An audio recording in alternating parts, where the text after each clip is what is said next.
When Rachel Naomi Remen was 14 years old, she worked as a volunteer companion at a nursing home. One Saturday, she was assigned to spend the morning with a 96-year-old woman who had not spoken for a year. Initially, on entering the room, Rachel tried to engage the woman, but the woman ignored every approach, and she just stared out the window. From time to time, Rachel would make a new attempt to engage her, but she was always ignored. Finally, she gave up, and she simply waited until a bell signaled that her hour was up and she could leave. Before she left, Rachel asked the woman, "What are you looking at?" When the woman turned to face Rachel, her face was radiant.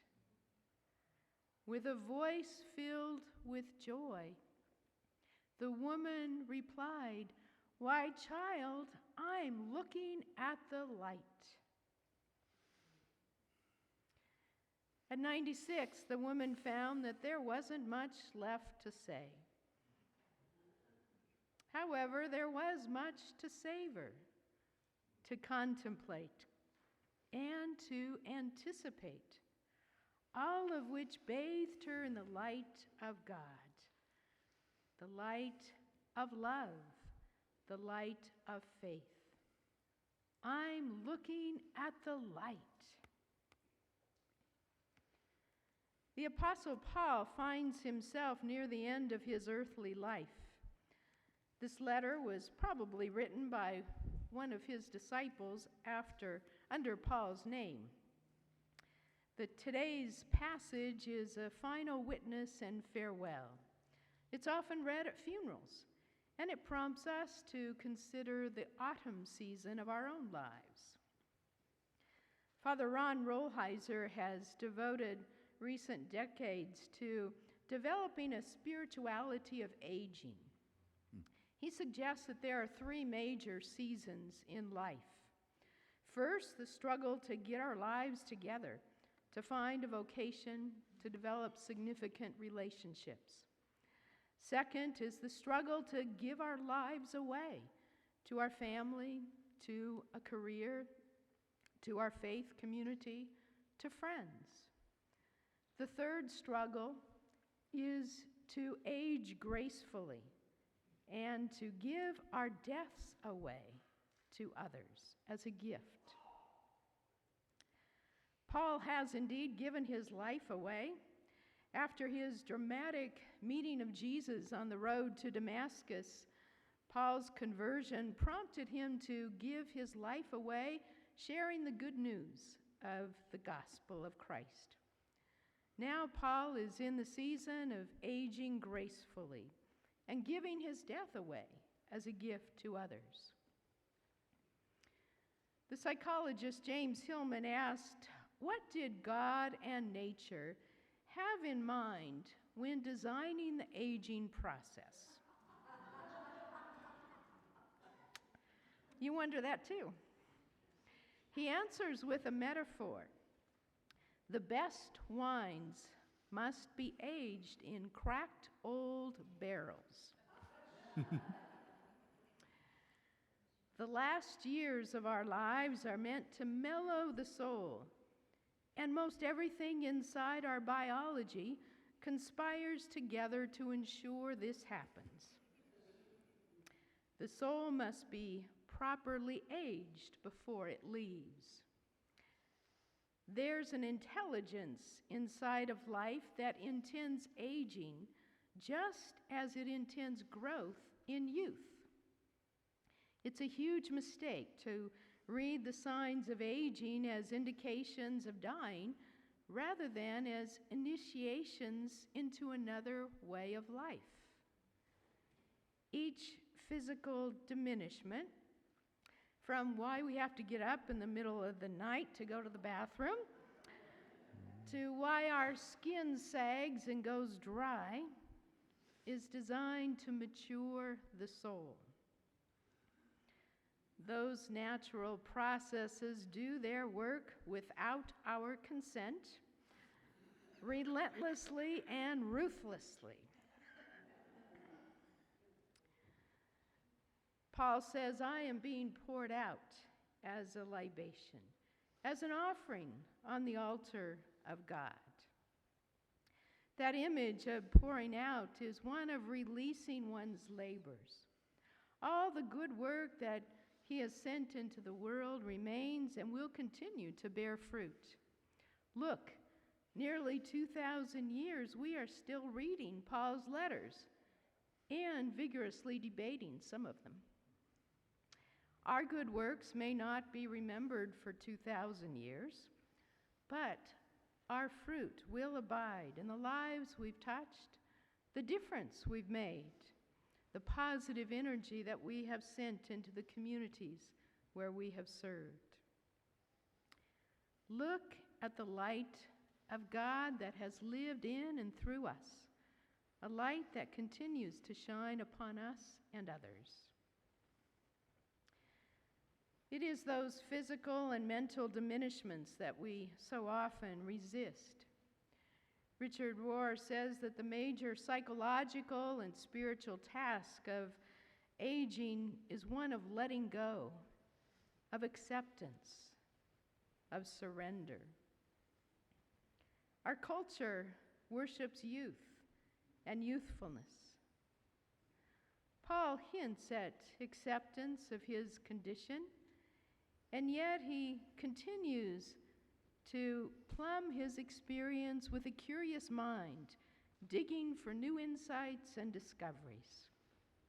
There's a shift in attitude from clinging to the days of youth and self-sufficiency to reflection and character development. At this stage in life, rather than asking, what do I want to do, we consider, who have I become? Given one's life experience, what have I learned, including from the hard things? What values do I hold dear? How have I loved God, neighbor, and self? How might I nurture gratitude for all that has been, all that is, and all that will be? Reflection on one's character development through the changing seasons of life assists us in acceptance when our time of diminishment and eventual departure arrives. As the best wines are aged in cracked old barrels, our souls are meant to mellow in our later years. Even as we age, loving character and deep insight can continue to grow. Another way in which we give our deaths away is through blessing others. The letter of Paul is written to Timothy, a protege, with instructions for continuing the ministry of Christ. In the verses after these, as is typical in his letters, Paul sends greetings to Priscilla and Aquila and others. In essence, Paul passes on his mantle, blessing Timothy and others as they fulfill the call to which Paul has devoted his life. He also offers a hint of forgiveness to those who deserted him. May it not be counted against them. In the verses omitted between the passages we heard, Paul is still working toward forgiveness to those who harmed him. Forgiveness is a process. Sometimes it's a very long journey. Releasing those tangled knots that bind our hearts allows us to bless ourselves as well as others. Upon his baptism, Jesus rose from the river Jordan, and he heard the voice of God proclaiming, "This is my beloved Son, with whom I am well pleased." In Greek, the word beloved is blessed. This is my blessed child, in whom I delight. Jesus is sent forth with a blessed consciousness. He is blessed to be a blessing. Sadly, many of us live with a cursed consciousness. Unhealed wounds continue to fester, making us angry, bitter, even prone to violence. Today, our society feels awash in a cursed consciousness. A cursed consciousness leads to chronic depression. The opposite of depression is delight. With a blessed consciousness, we can shower one another with blessing and delight. There are 3 components to a blessing.